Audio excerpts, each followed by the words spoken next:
If you are looking for a job abroad, you are in the right place. Welcome to Start Your International Career, your guide to finding a job abroad.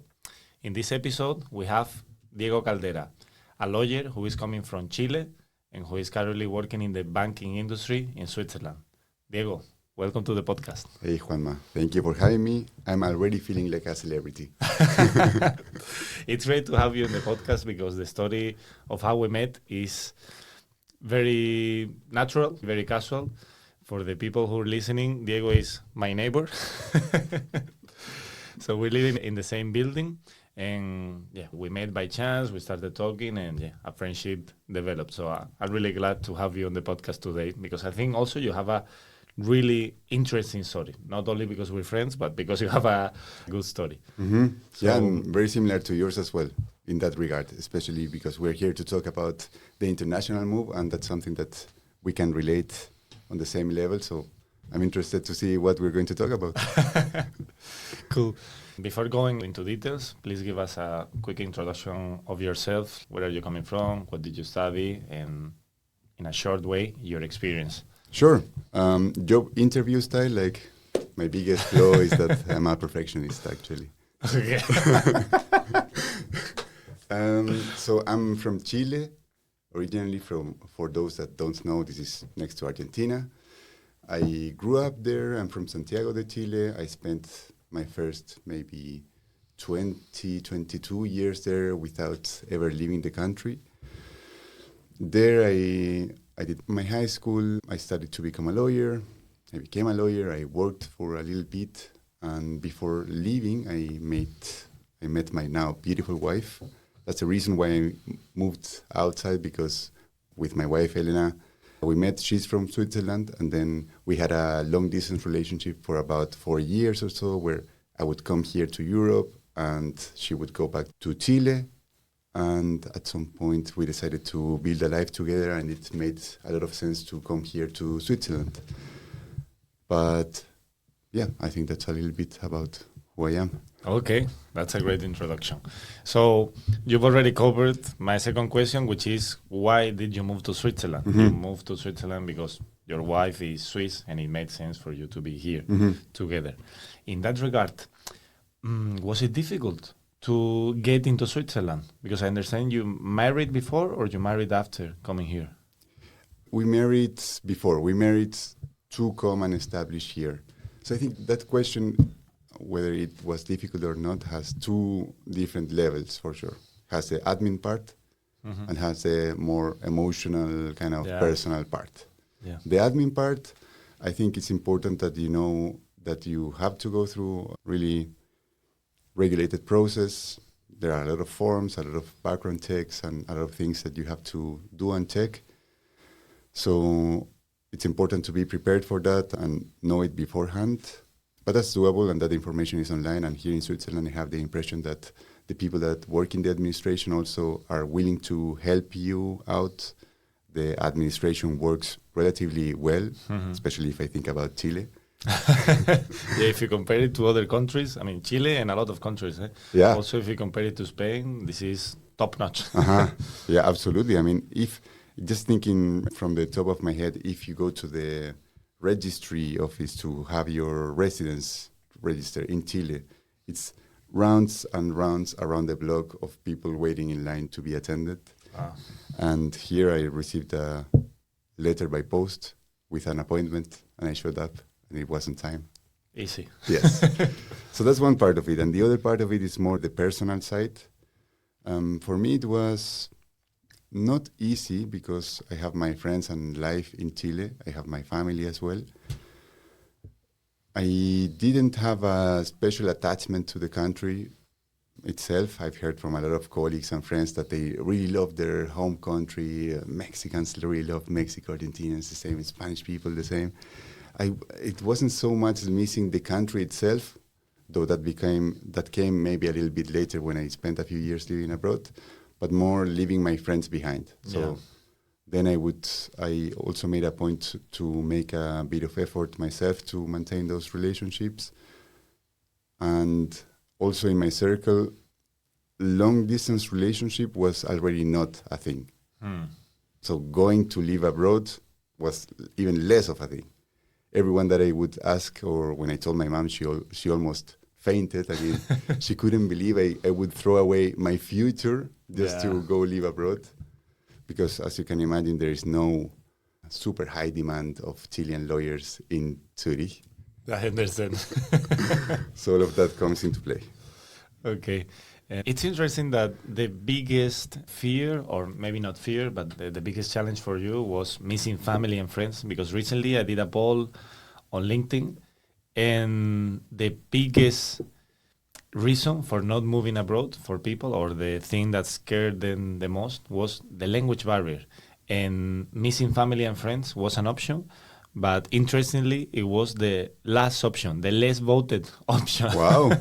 Yeah, so people apparently in this poll were more scared of the language barrier. So in that regard, I wanted to ask you, did you know the local language before moving here? I barely. I took a few courses in Santiago up to A2, I think. So I just took German, and then I was fairly confident with English. So I thought that would be good enough. And then for getting a job, depending on what industry you're at, knowing German, if you're living in the German part of Switzerland, I think it's a really good asset to have.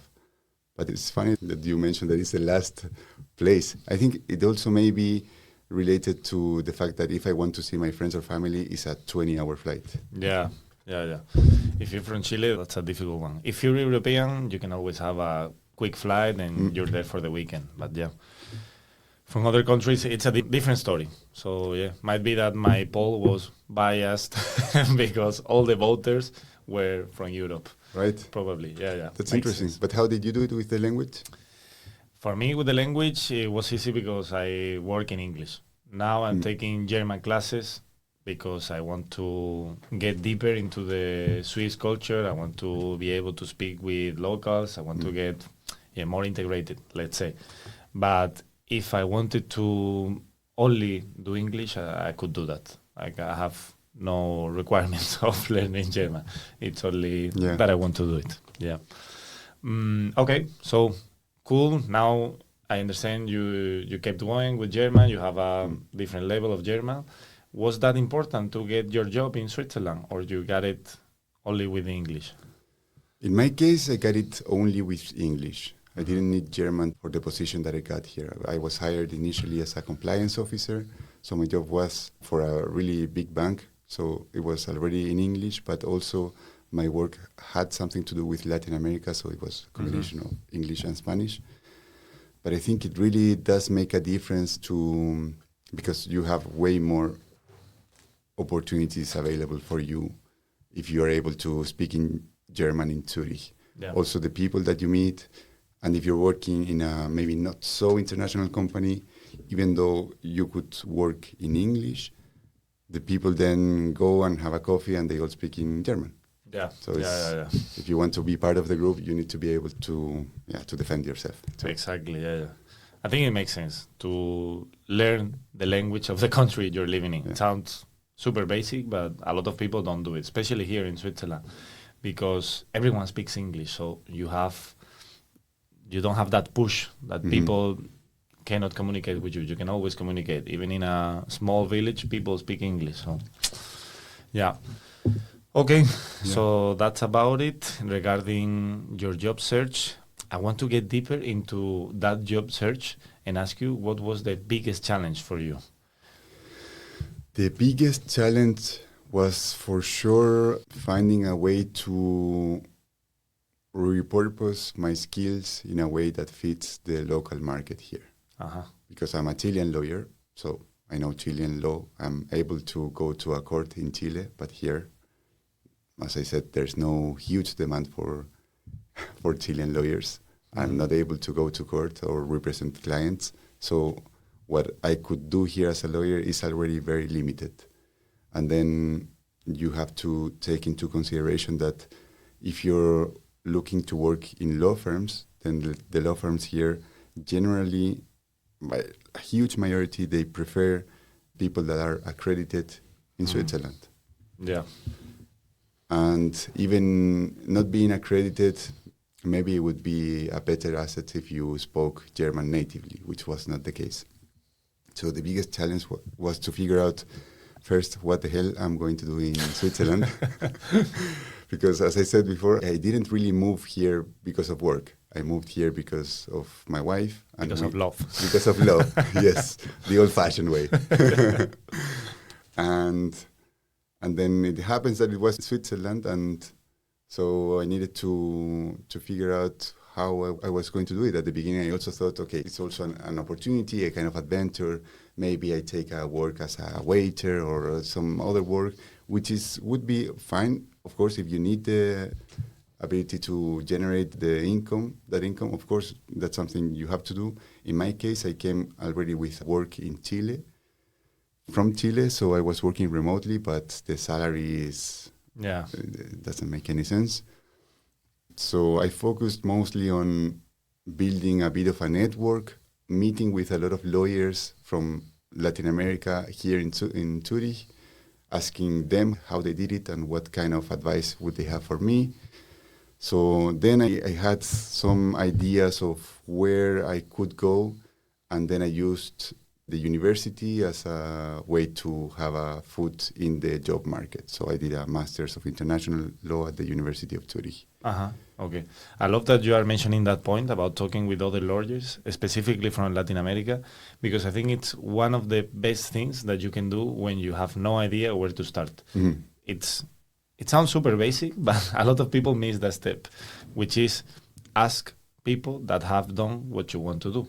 Absolutely. That's it. If you know other lawyers that are already working here and they are from Latin America, probably they went through the same struggles that you are going now. So asking them how they did it already increases your network. You expand your network, and you can always get a lot of useful tips. Like, they will always be willing to help you because they see themselves reflected in you. Like, okay, this was me 10 years ago, 5 years ago. So it's one of the things I strongly recommend to everyone, not only in the lawyer world, but anything that you want to do. Just find people that have done what you want to do and ask.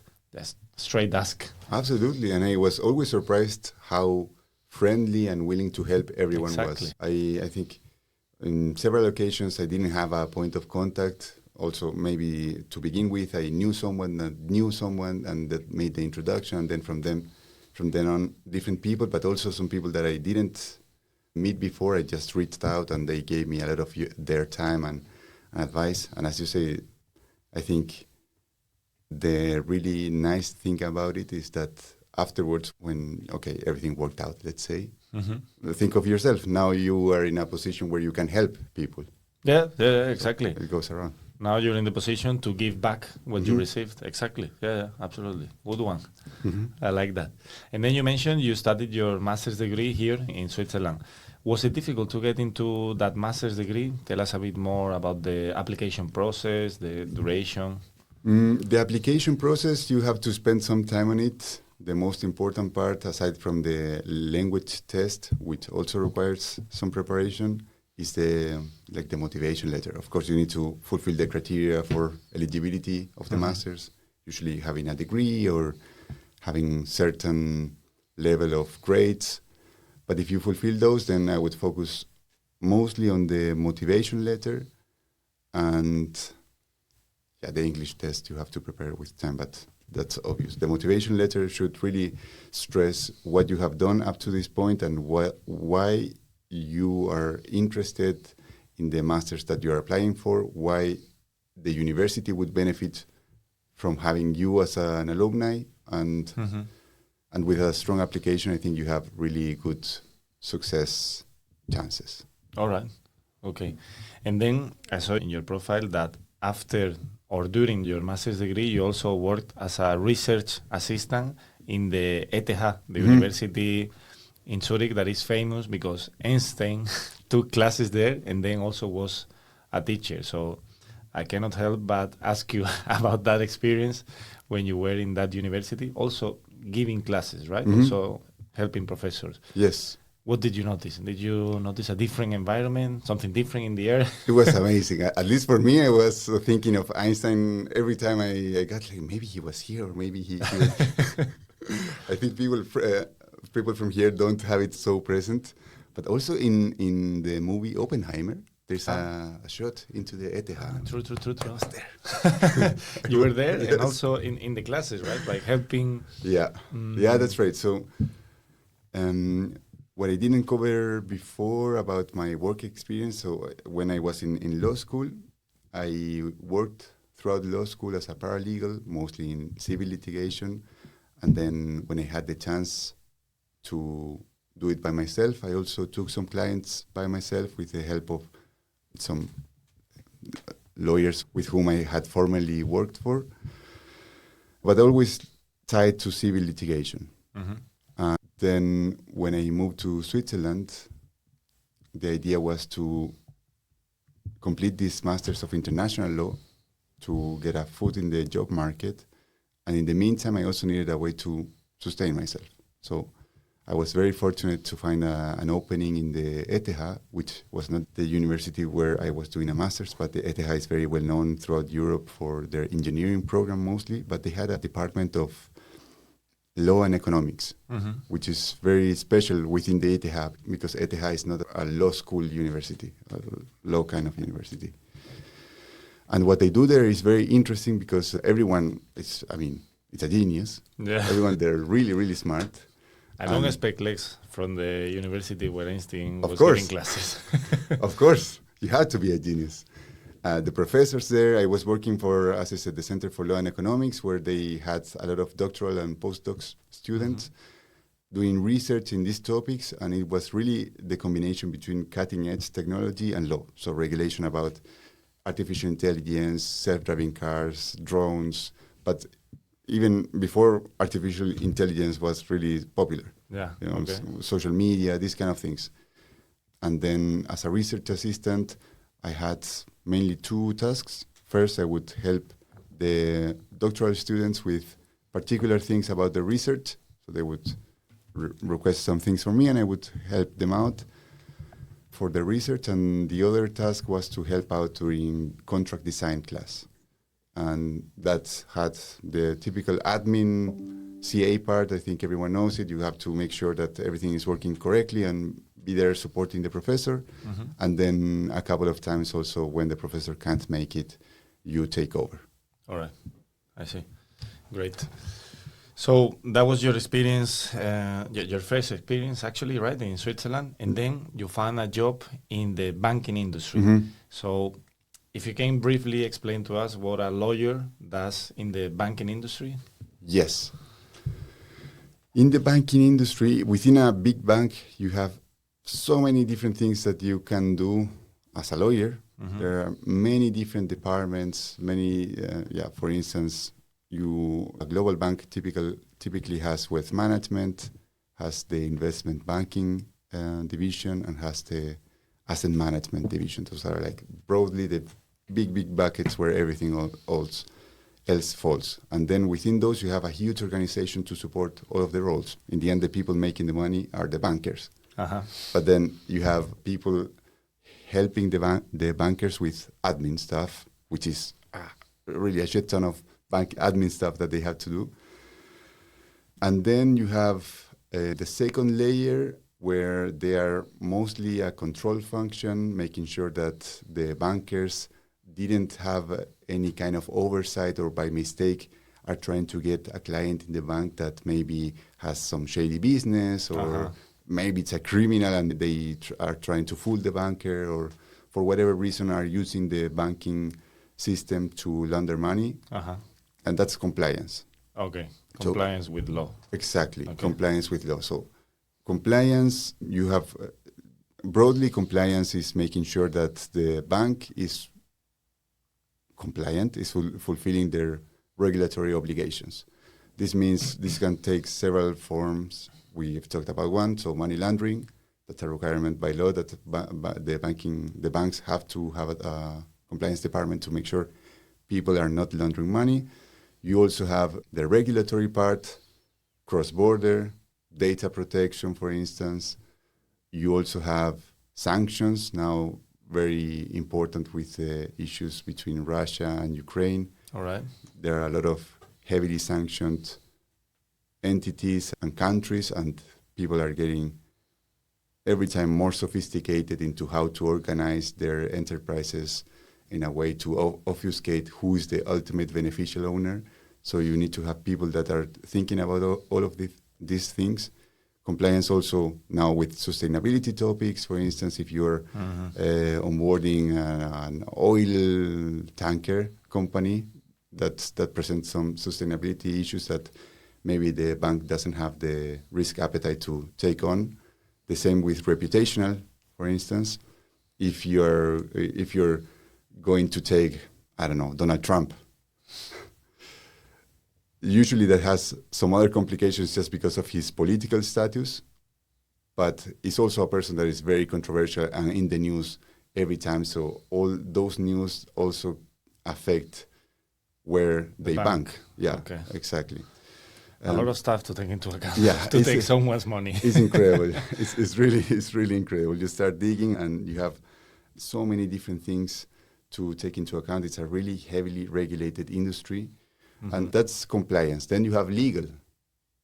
Okay. In compliance, you would find lawyers. That's common that you have a lot of lawyers working in compliance, especially in the money laundering part or sanctions or cross borders, because you have to have an understanding of the different regulations that apply, and in some instances, international regulations as well as internal policies. Okay.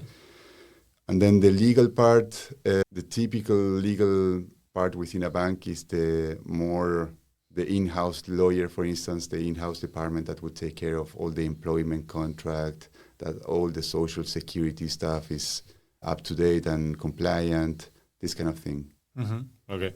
In which part of this one that you mentioned are you currently working? There's also civil litigation. Okay. I could go on and go on. I'm in compliance. In compliance. Yes, I started in compliance in money laundering specifically. All right. Okay. It makes sense, right? To have a strong money laundering and compliance department here in Switzerland. Yeah. Just two other legal positions that might be interesting for people. Sure. There's one that is heavily linked to the asset management part, where the lawyers have to structure the products that they're going to offer to the client.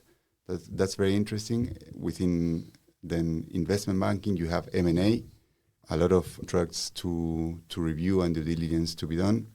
And one last thing that might be very interesting for people is the finance part of the bank. So if you're going to finance a huge project, you need to bring in a lot of parties, and it requires to set up the structure legally so that everyone is guaranteed to receive their money back and all their risks are hedged and everyone is fully taken care of. And those usually are really complex legal instruments where they need a lot of lawyers.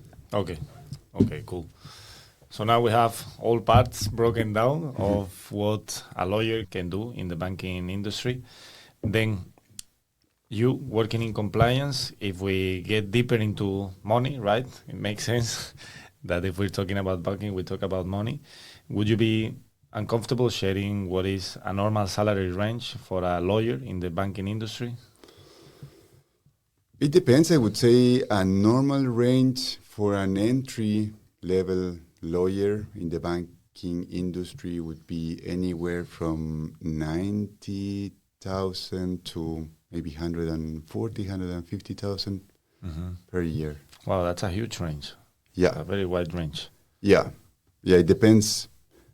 It really depends, because the banking industry is not only banks, but also smaller asset management firms. You had also hedge funds and a lot of financial institutions where they might be small in terms of people, but they manage a lot of assets.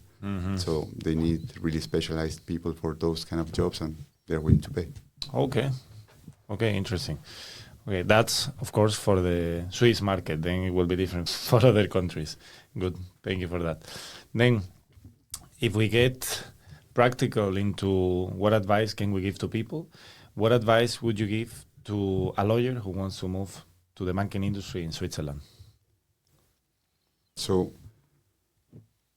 I would probably tell them to do their research, know what they're getting into. As I said, the legal work is incredibly wide. You can find many different positions within the bank. And I would encourage them to reach out to people, as we said before, to find out what their day-to-day looks like. Because sometimes it can also sound incredible. It's a very high-sounding role, and in reality is pushing emails. Okay. I think that happens in every industry. Yeah. Yes. So I would encourage them to really do their research as to what they want to get into. And then once you are in the banking industry, it's way easier to move inside, but it's usually rather competitive. So something that could be a really good advantage is that if you already have some experience in the specific field in your home country, they take that a lot into consideration. I would say more than certificates or education or things like this. Of course, if you have a master's degree or a specific certificate, that's always an asset. But if they are deciding between two applicants and one has 2 certificates and the other one has 2 years of specific work experience, they're going to go with the experience. Okay, that's a good one. So we can recommend to people who are looking to move here as a lawyer to first start with experience in their home country, get some experience in the department that you would like to be in Switzerland, 1 year, 2 years, whatever, and then use that experience as a lever to move to Switzerland rather than doing any specific masters or a certificate. Exactly. Yeah. For instance, when I moved to Switzerland, I thought, okay, I have some experience in civil litigation. I would really like to get into international arbitration. Do you know what international arbitration is? I think I can try. I think is when 2 parties are in discord, let's say, and then a third party needs to come in to rule. That's exactly it. Yeah. That's exactly That's exactly it. So you have a dispute between 2 parties, generally that are based in 2 different jurisdictions, and instead of going through the hassle of going to the home country courts and then taking the judgment and having it recognized in these other countries so you can execute it, you both agree beforehand that you're going to submit the dispute to third party to resolve it. And this is a very big area in Switzerland, because Switzerland is known for its neutrality, so it has already a reputational kind of link. And it's international, so you don't need to be accredited here in Switzerland. You just need to know the rules of the arbitration body that is going to solve your dispute. So I thought, to begin with, maybe this is my area. And that's where I was aiming all my efforts. I reached out to several lawyers here in Switzerland to make an idea. I got the impression that it was extremely competitive. Everyone, in case maybe someone hearing this is interested in this area in particular, the advice that I got mostly was to have a specific master's in this area, not just international law, for instance, but international arbitration. Okay. To have some post-qualification experience. So after the master's, have some experience, and then I would have gone through all of this, and then maybe I could start with an internship at a law firm here in Switzerland. So it's a lot of years of investment, and my biggest obstacle was that I didn't have the international arbitration experience back home in Chile. Okay. I could have benefited a lot from that. But since I didn't have it, then I would have had to start through the internship, and then maybe hoping to know someone to get a job, etc., etc. So, I see. Yeah. It sounds so interesting, really, to be here in a politically, or however you want to say it, but like neutral country and be the one ruling out for others that are not able to reach an agreement. And yeah, it must be difficult to get into that kind of position, because you need a lot of power and a lot of responsibility in the end, and which is coming from a lot of knowledge about what you're talking, right? Yes.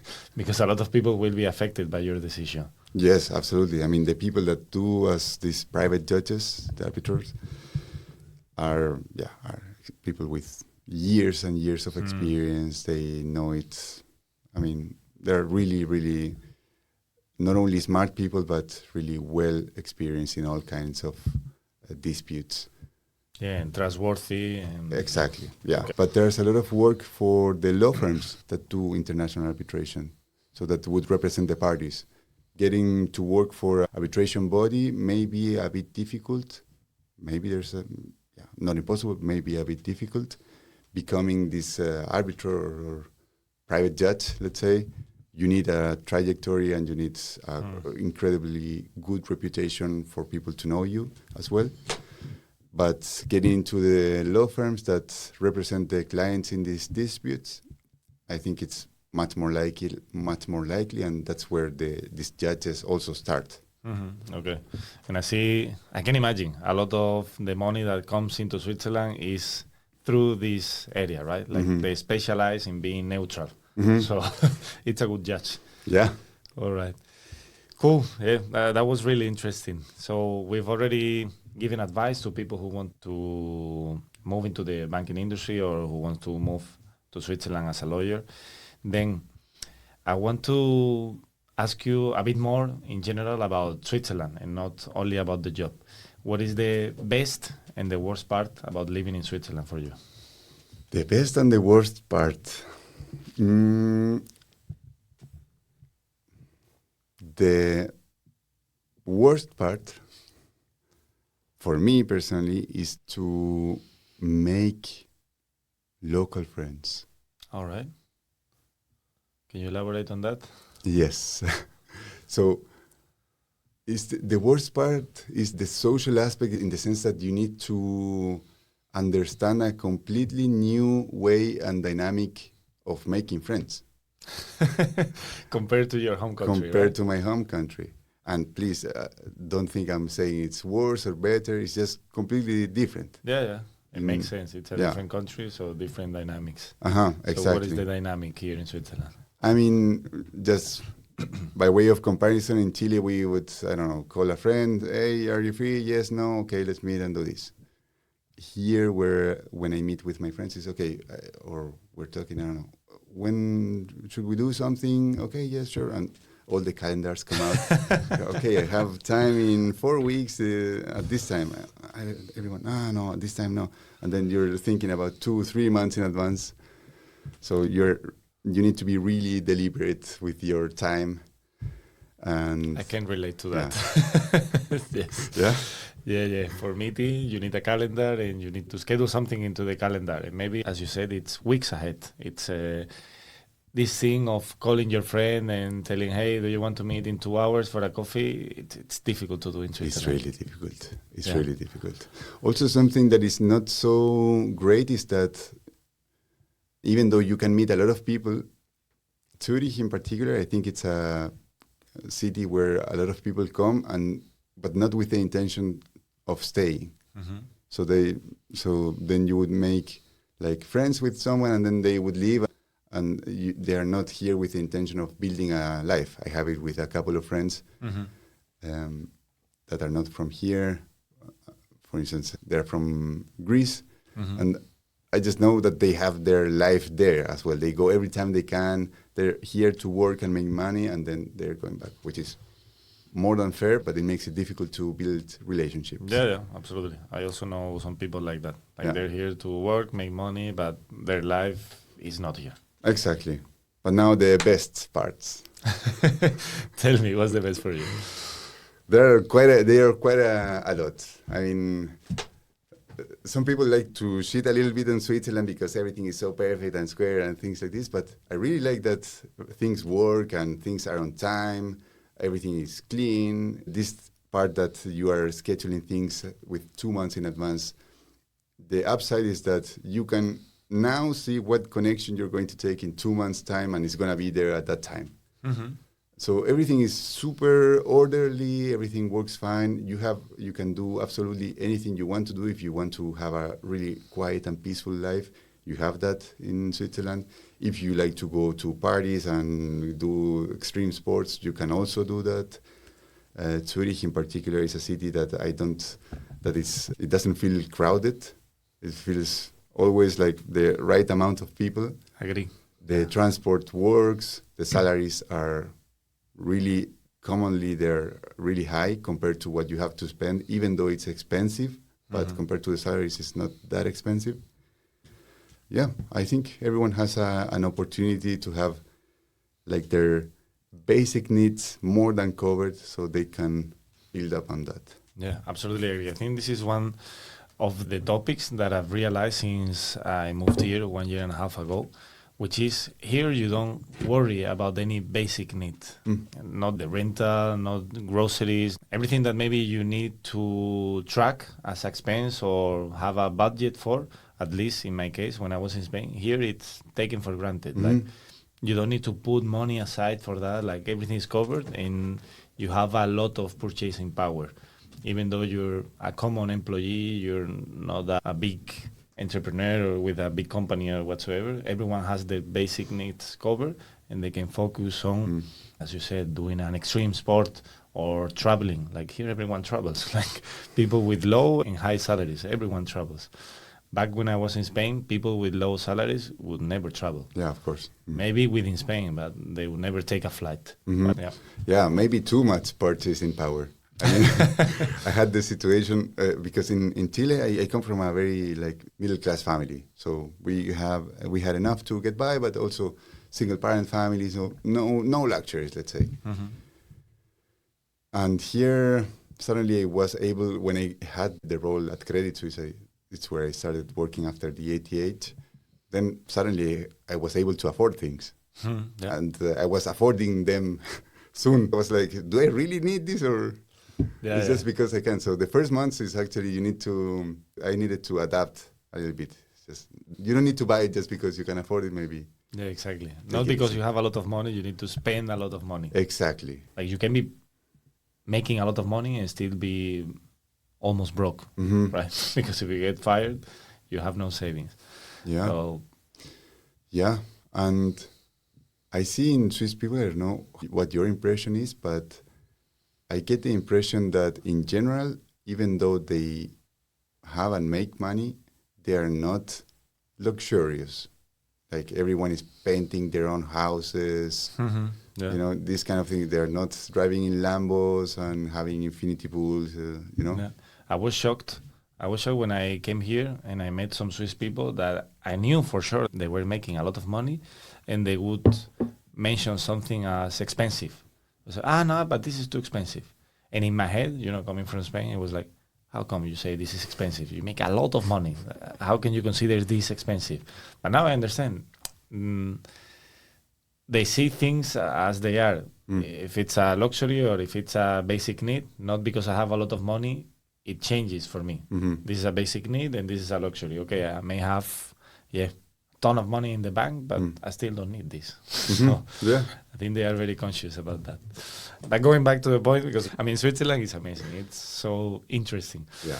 But going back to the point and trying to help the listeners, you're now exploring other countries because you would like to have not an experience abroad because you're already having it in Switzerland, but another one.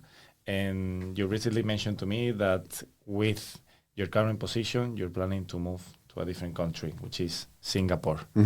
Please tell us a bit more about that. That's right. Yes, I'm very excited about this move. As I said before, once you're in the banking industry, then it's easier to move. And it turns out that they offered me the opportunity to go to Singapore within the bank that I work for now, to work as part of a project to implement the Swiss model of compliance in Singapore and the broader APAC region. All right. Sounds like a huge task. You're bringing everything new into the APAC region. It's a huge task. There's a lot of people involved, but it's a bank-wide effort. There are a lot of changes coming up, and I think Singapore is really important as well, not only for this bank part, for most financial institutions. So Singapore is really hot at the moment. Yeah. And I'm really happy that I get to go. I've been hearing more and more people that are moving to Singapore. I know it is a big economic hub, but I don't know, recently I've been hearing more and more. And I cannot wait for you to move to Singapore and have you again on the podcast so you can tell us a bit more about Singapore. Because I'm sure a lot of the listeners will be considering Singapore as a place to move. Yeah. All right. And now this time the visas and all of this is taken care of by the bank. They have some external providers that are rolling the red carpet for me. So yeah, that's the best way to move abroad. Yes. It's something that people normally don't consider. People, when they, or at least the people that have reached out to me, they always consider moving abroad as starting from scratch, sending CVs, looking for new companies. But the easiest way to move abroad is within your company. If you are working in an international company and your company has different offices, different business needs in other countries, explore that first. Explore what is the opportunity inside your company. Talk with other departments in other countries. And if you find something, it's 10 times easier than starting from scratch. And if you have a department inside your company that can take care of everything, that's like you said, like the red carpet for you. Yeah. And usually if you're in a big international company, your manager is not expecting you to retire in your current position. They know that you're probably going to make a change. So you can also take them on board and ask them for support for them to make available their network or ask around if there's an opportunity to move around. Yeah, and for the company, it's even better. For the company, it's even better to have someone with a broad vision of the company, of different countries, and see similarities, connect the dots. Okay, in this country, they're doing this thing, and in this other country, they're not doing it. So let's harmonize, let's consolidate. These are huge opportunities also for companies. Yeah. All right, so we've had that covered. And then one that I want to ask you about is entrepreneurship, because normally in the podcast we interview employees and we talk about how to get a job in a company. And I also think that moving abroad gives you a lot of perspective, gives you a lot of new ideas, and it increases your chances to build something on your own because you have a different view of the world. And a lot of times happen that when I talk to people that have moved abroad, they are always either starting something on their own or they have already something in parallel, like a side hustle or some kind of entrepreneurship. And I know that you also started something, so I want to ask you about it. Yes. So I think a lot of people have the idea of starting something on their own. For instance, for me, I had the idea, I was thinking about my background and what I'm interested in. So I thought to myself, maybe it would be a good idea to bring companies from Switzerland or the broader Europe in the fintech industry to invest in Latin America. That was the initial idea. So bring companies and help them set up shop in Latin America and then expand throughout the region. Which was and is a good idea. There are a few problems or a few things that you have to be mindful of when you are thinking about doing a business, in my opinion, of course.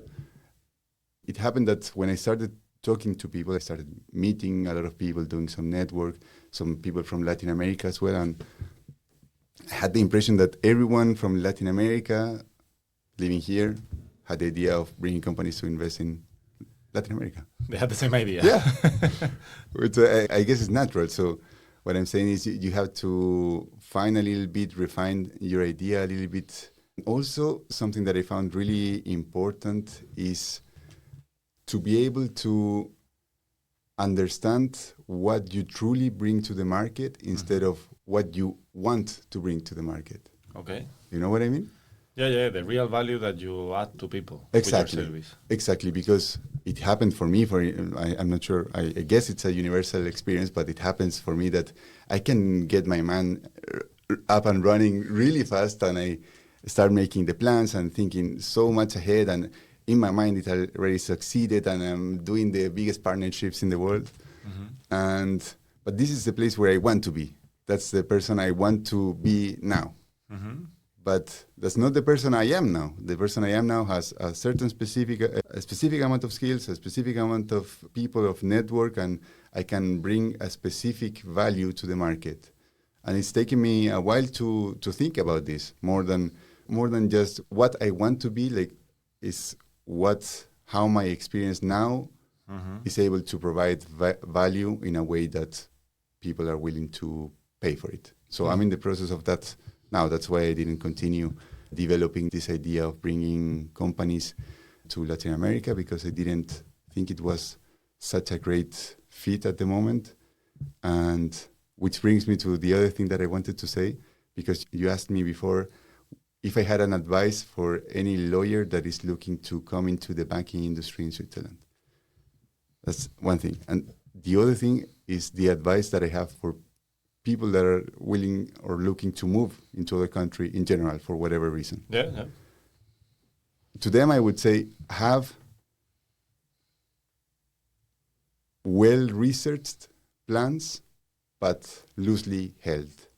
So be able to know what you want to do and achieve and have a plan for it, but also have the flexibility to recognize where you should go and where you should make a pivot or change or, these kind of things. Be open to opportunities. Because improvisation as well. Exactly. As I said before, when I came here, I had my mind set in international arbitration. I was going in that direction. And if I hadn't been open to an opportunity in compliance or to anything else at all, then a lot of things wouldn't have happened that have helped me to be where I am today. Mm-hmm. Yeah, good point. I agree with that. And coming back to your point of the idea that was already taken, something I've realized is, and there are plenty of ideas everywhere. A lot of people have ideas, and an idea that you thought was unique, was super genuine, then you see it's taken, let's say taken between brackets, not taken, but you see other people have the same idea. But I think the thing that makes the difference is the execution. Both people can have the same idea and have completely different executions, and the one that executes it right will have all the success versus the other one. And I see it more and more. For example, with this idea of the podcast and helping people who want to move abroad, I had the idea without first seeing how others were doing. I thought it was a unique idea. Then I started researching and I saw other people. But none of them executed the way I want to do it. None of them are adding value and helping people in the way I want to do it. They are doing it in a different way, and they are completely valid and legit, but not the way I want to do it. So this is why I keep going, even though the idea it's taking, like we said. I think execution makes all the difference. I've heard a lot of not stupid ideas, but super basic ideas. For example, there's a guy in Spain which is really famous because now he has a podcast where he interviews a lot of interesting people from all different backgrounds. And his name is Pedro Buerbau, and his podcast is Worldcast. And the reason he became a success was because he opened a waffle shop with penis shapes. And he opened it in a gay neighborhood, which is Chueca in Madrid. It was an overnight success. Everyone wanted to go to the penis shop waffle. Like, it's a stupid idea or super basic in the beginning, but do it. Execute it. Put your money and invest in it and give it the marketing that it needs. And he became an overnight success with a lot of shops everywhere, a lot of waffle shops, and now he's, I think, one of the most famous guys in Spain. Incredible. Yeah, that's interesting. I think the people that fail to execute it, most of the times it's a deeper problem than just lack of execution skills. It's more lack of alignment with the idea, or maybe that's not exactly where your heart is. And just to close the topic with the business idea, I still want to do something on my own, but at the moment I'm focusing more on taking the opportunities that are right in front of me and hoping that in the near future I'm able to see an opportunity where I can really see myself as I am today at providing value. Great. Sounds great. Then we're moving towards the end of the interview, and I want to ask you deeper questions. One is, how has living abroad changed how you see yourself? How I see myself. Yeah. I think positively, very positively, because moving abroad initially, especially when you haven't done so, I mean, when you have it in your future, it looks very daunting and a huge thing in your life and maybe intimidating, and maybe you think you're really not that good lawyer, so why should you get this job or why should you do that? In the end, when I moved abroad, I was able to correctly see myself with my colleagues, see what kind of value my skills bring to the table, also what kind of person I am, that I'm able to overcome obstacles. I think you need to go through it to have these background experiences so that you can really tell yourself that you have done this before and you can overcome any challenge because it's a fact and you have done it. So I think it's a boost in confidence, and I'm not saying that it's going to be all roses and nice. For sure, there's a lot of issues and problems, but you deal with them, and then you can look back and feel reassured that if you have more problems in the future, then you can That's a good one. Yeah, I like that. Yeah, in the beginning, it's a bit of imposter syndrome, and then once you realize that you can achieve anything that you propose, then you get more confidence in yourself. Yeah. I like that. Yeah, you meet some other people, other cultures. That's the best thing about my job, I think, is the international part. I mean, I have colleagues from Greece, Syria, Turkey, Dominican Republic, Brazil, like everywhere in the world. So you also meet different cultures. That's amazing. Yeah, I agree. Then, if you look back, is there anything you would have done differently? Anything I would have done differently? No. I have to say no. I love that. Yeah, because everything you did took you to where you are now. Yeah. Exactly. Yes, that's right. Good. And then last, 3 quick questions with 3 quick answers. Your favorite local food? Alpler Macronen. Alpler Macronen. Good. One book that you recommend, and it can be any topic. 4,000 Weeks. Time Management for Mortals. All right. From who? Do you know the author? Olivier Burke, I think it's the last name. All right. Really strongly recommend. And the best advice that you have ever received? The best advice I have ever received, I guess, just be yourself. I guess that's it. It's simple but powerful, I think. Yeah, and it translates to every situation. At work, it's important to be yourself. You can't pretend to be this like super. If you're not that person, you're not. People can see through. Yeah, don't push a different personality. Just be Exactly. who you are. Okay, Yeah. I like it. All right, so that was it, Diego. I think we have plenty of tips podcast for people who want to move abroad. Thank you for sharing your experience and your advice. It was a pleasure to have you. Thank you for having me.